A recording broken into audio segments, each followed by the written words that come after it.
Here it is, boys. The ultimate showdown in Kanto and Gen 2 against Pokemon Trainer Blue and also gym leader of the Viridian City Gym. And I say ultimate battle of Kanto in Crystal or in Gen 2 because of course Trainer Red is the ultimate trainer that we will be facing next, but he is training in Mount Silver, which is located in Johto, so take those technicalities and try to debate me on those, because you can't. Because I know I'm right. Because I love the first 3 generation Pokemon games, and I know them pretty much through and through. And of course I'd miss a Hyper Fang, and of course Pidgeot hit me with that mirror move. I forgot that Blue sends out Pidgeot first, so I made a crucial mistake. I should have sent out Sudowoodo, because this is the Flinching Moves challenge, and in this challenge, each of my Pokemon have to use their flinching moves only at first, and once they successfully flinch an opponent Pokemon, they can then use the rest of their moves for the rest of the battle, and it only applies to that certain one of my Pokemon. Now, if I simply feint an opposing Pokemon without flinching it, I still have to use my flinching moves if I keep that Pokemon out in battle. But the reason I send out Sudowoodo is because one of my flinching moves is Rock Slide. And Rock Slide freaking wrecks flying types. Per example here, Pidgeot. There's no way Pidgeot is going to survive this. It's going to go down in feint. And I'm going to get some juicy experience points there. Just a scotch over 2,000. Now, Sudowoodo also has low kick, and this Rhydon is about to come out. And I probably should have switched it, but I didn't, and you're going to see what I mean in a second. I'm about to get wrecked by an Earthquake. And the only reason I survived this Earthquake is because Earthquake is a ground type move, and ground type moves are not special moves. They're just like physical or normal moves. And Sudowoodo's defense is really high, but his special defense is super low. So if I get hit with a Surf from, let's say, a Gyarados or something, my special defense could not even handle a Surf. I'd be done for. But thankfully I can send out Gyarados, who has a flying type, so it does not get hit by Earthquake at all. It just doesn't affect it. So I catch a little break, but this battle is still really tough with using the Flinching Moves challenge. If I was allowed to use all my moves, if I wasn't doing the Flinching Moves challenge, there I get a successful flinch, and Waterfall is gonna write the rest of that story for Rhydon. But if I wasn't doing the Flinching Moves challenge, I just have way better moves in general, and I'd be steamrolling the competition. But here I am, trying to do this unorthodox challenge for you guys, because I have this like unnecessary or unreasonable or whatever you want to call it desire to play the Pokemon games in just different and quirky ways. And Psychic is going to do a great bit of damage, but I did get off the bite. Now with this Alakazam, just like most Alakazams, they keep the move Recover when they learn it, and they will spam Recover, and it will annoy the ever-living heebie-jeebies out of you. And I actually had to go back to the Pokemon League a few times before this battle and just beat the Pokemon League a few times with my regular moves so I could level up my Pokemon to what they are now. Gyarados is still in the 40s, it's at 48, but all my other ones have cracked into the 50s. Except for, was Sudowoodo at 49 in this video? I think he might have been at 49. No, he was at 50. So, still just breaking into the 50s, and Blue's Pokemon are mid-50s / high 50s. And now my Feraligator's Bite is worse than its bark. Or it's actually doing more than it was when I went to Battle Blue a few weeks ago, and my Pokemon were in the high 40s. So I scrapped that recording, trained up a bit, and here we are. And I will be training up not just a bit, but quite a lot for Trainer Red. You know, his Pokemon are in the high 70s with Pikachu topping out 81. So I really got to be prepared. And of course Blue has a very diverse team of Pokemon, but so does Trainer Red. He's got the Venusaur locking down grass and poison, Blastoise with water, Charizard fire and flying, Pikachu with electric. So that kind of limits what Pokemon it can send out against Pikachu, because that Pikachu knows thunder, and that freaking wrecks. So Quagsire is going to have to come into play and take down that Pikachu, because Paul or Xatu on my team is Psychic but flying. For Alligator's water, Gyarados would get double wrecked because it's water and flying, and Sudowoodo can still get hit by electric type moves because it's only rock type, not rock and ground type. And there we go, Alakazam doing his thing with the recover, and I just have to keep trying to chip away. And for some reason, it's either the move Headbutt or it's certain Pokemon like Alakazam that just don't care about the possibility of getting flinched. It just will not take a flinch at all. It just keeps on steamrolling ahead in this battle.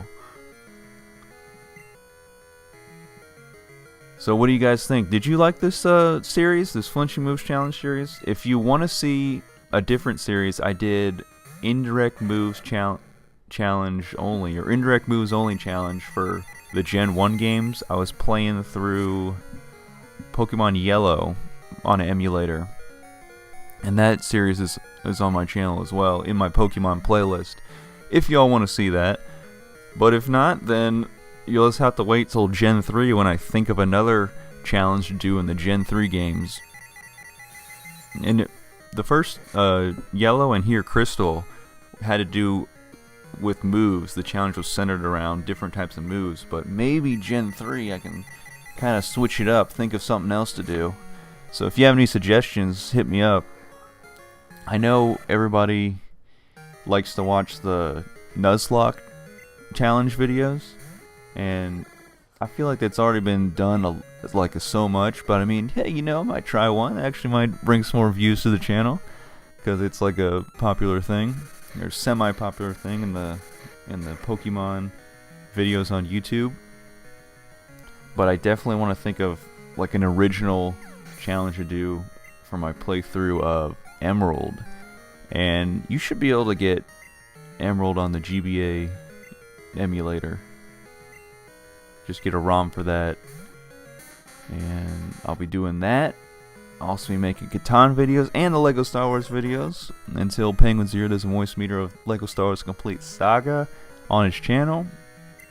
And oh yeah, the exception with Paul in the Flinch Moves Challenge here is, I explained it in the past 2 videos, but if you didn't see those, he can use Rest before he uses Snore, because I was running out of flinching moves to like find in the whole move list of, you know, the Gen 2 games. So I was kind of pretty limited by the time my other 5 Pokemon, you know, got Bite, Headbutt, Hyper Fang, Rock Slide, Low Kick, and Twister. So Paul is a great addition to my team because I can still use him to fly around, but I can also use him in battle instead of that like super weak level 3 Pidgey. And the way to do that is use Snore, and it's an exception to the rule I decided because Rest doesn't do any damage to the opponent Pokemon. It just simply heals me, my health, and my status. And there we got the flinch. And I'm going to go ahead and use a Snore again, just because I felt like it. There was no real like beneficial reason other than take away a little bit of health, because I could have just woken myself up with a full heal and then right into the fly strategy. But I got Executor to flinch a second time in a row, so that was pretty cool. I had to showcase that on the Flinching Moves video series, because I have not been able to do that in any other of my Flinching Moves videos. And this is what I love. Whenever Paul goes up against an Executor, it always wants to use Solar Beam. But Solar Beam is not very effective against Flying type. It just does normal damage against Psychic, so it's just not very effective against Paul here. But it charges up the Solar Beam, I fly into the air, it uses Solar Beam, misses, and then I use Fly, and we just keep doing that until I take down the Executor. And that's a level 58 Executor, almost got 4,000 XP points, because of course Paul was an in-game trade, so I'm getting that boosted XP. And now we're cruising through Trainer Blue here. This is going way better than the first battle. The first battle, my Pokemon were 3 to 4 levels lower across the board.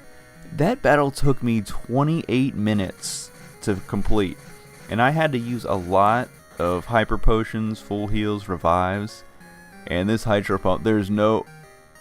Okay, that was actually surprising. I did not think I was going to survive a Hydro Pump, the most powerful Water-type move in the Gen 2 games, from a Sudowoodo with a low special defense, but I hang on with just a hair, a few hairs of HP, just long enough to get off a Rock Slide, do big damage. But of course, Leader Blue is very attached to his Gyarados, as he is most of his Pokemon, I would guess, but uses the full restore.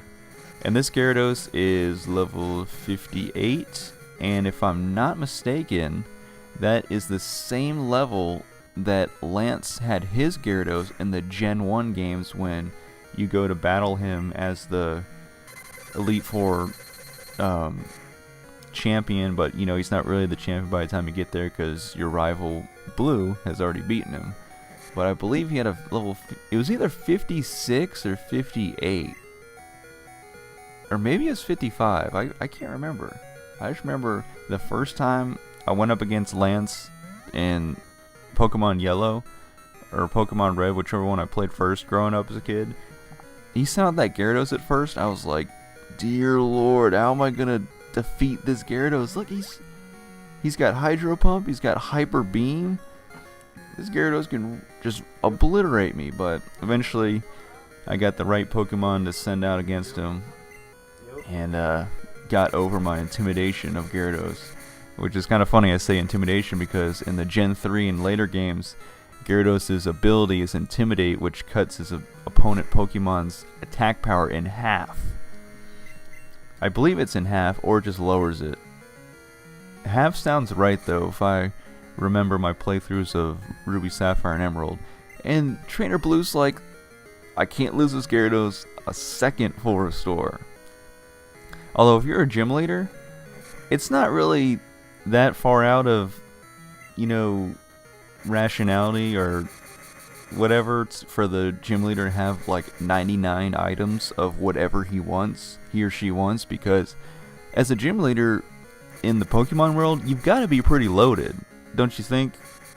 Like, especially Giovanni, when he had Viridian City Gym before Trainer Blue in the Gen 1 games, he was also running Team Rocket, so this man must have had no issues with buying anything ever in the Pokemon world. You would just, and of course he'd just steal what he wanted, and he'd have the Rockets go out and make it happen.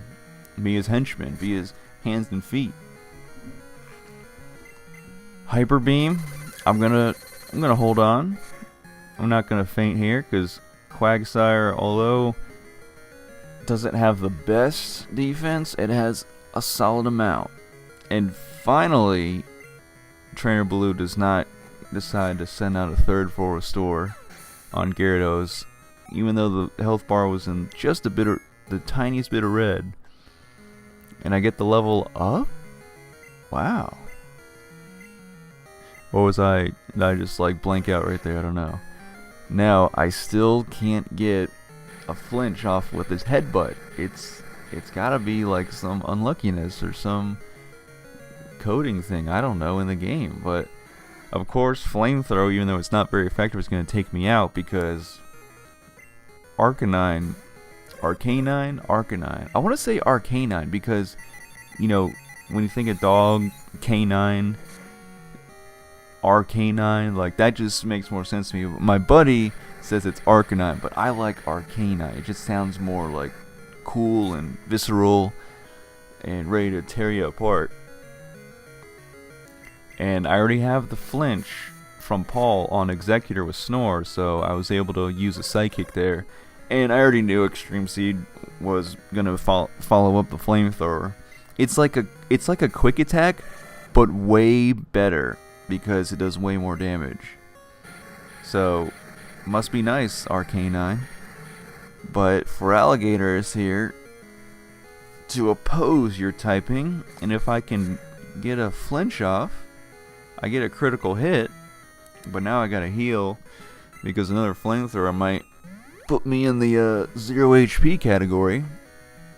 And it's down to Feraligatr and Sudowoodo.